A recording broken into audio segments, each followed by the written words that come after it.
வாழ்க வளமுடன். இன்ஸ்டன்ட் டிஎஃப்யூ இதில் அடுத்ததாக பார்க்கக்கூடிய பயிற்சி கபால்பாதி பயிற்சி. இந்த கபால்பாதி அப்படின்றது இன்ஸ்டண்ட்டாக உடனடியாக நம்ம ரத்தத்தில் ஆக்சிஜனுடைய அளவை கூட்டிடும். அதுபோல் இதுக்கு ரொம்ப அதிகமான கிளென்சிங் ப்ராப்பர்ட்டி இருக்குது, தூய்மைப்படுத்தக்கூடிய தன்மை இருக்குது. நான் இன்டர்ன்ஷிப் பண்ணுறப்ப குஜராத்தில் நம்ம இன்டர்ன்ஷிப் சில வருடங்களுக்கு முன்னாடி பண்ணோம்.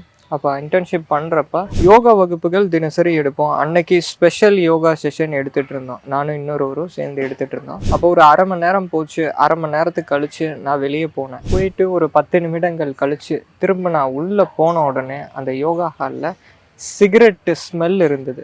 அங்கே சிகரெட்டு பயன்படுத்துறதுக்கு 0% வாய்ப்பே கிடையாது. அப்போ அப்படி இருக்கிறப்ப அந்த ஸ்மெல்லை நான் நோட்டீஸ் பண்ணேன். ஏன்னா நான் தான் வெளியே இருந்து உள்ளே வந்தேன். அப்போ பிரபஞ்சம் அந்த ஒரு விஷயத்தை எனக்கு உணர்த்தியது. இந்த மூச்சு பயிற்சிகள் நம்ம செய்கிறப்ப நம்ம ரத்தத்தில், நம்ம நுரையீரலில், நம்ம உடலுக்குள்ளே இருக்கக்கூடிய முக்கியமாக மூச்சு பயிற்சியானது நுரையீரலில் இருக்கிற தங்கி இருக்கிற கழிவுகளை எல்லாத்தையுமே வெளியெடுக்கும். அப்போ அந்த செஷன் டி அடிக்ஷன் இருக்கிறவங்க, அவங்க ஆல்ரெடி ஸ்மோக்கிங் பண்ணிட்டு இருக்கிறவங்க தான். இப்போ அப்படி இருக்கிறப்ப அந்த ஸ்மெல் அறை முழுக்க இருந்தது. அப்போ தான் நான் நோட் பண்ணேன், இந்த அளவுக்கு நம்மளுடைய பயிற்சிகள் எல்லாமே தூய்மைப்படுத்துது அப்படின்றது. அதுபோல் ஒரு அற்புதமான பயிற்சி கபால்பாதி பயிற்சி. அடுத்த காணொலியில், அடுத்த சாப்டரில் இந்த பயிற்சி எப்படி ப்ரொசீஜர் வைஸ் முறைப்படி செய்யணும் அப்படின்ற முழு விவரம் நம்ம கொடுக்க இருக்கிறோம். நன்றிங்க. வாழ்க வளமுடன்.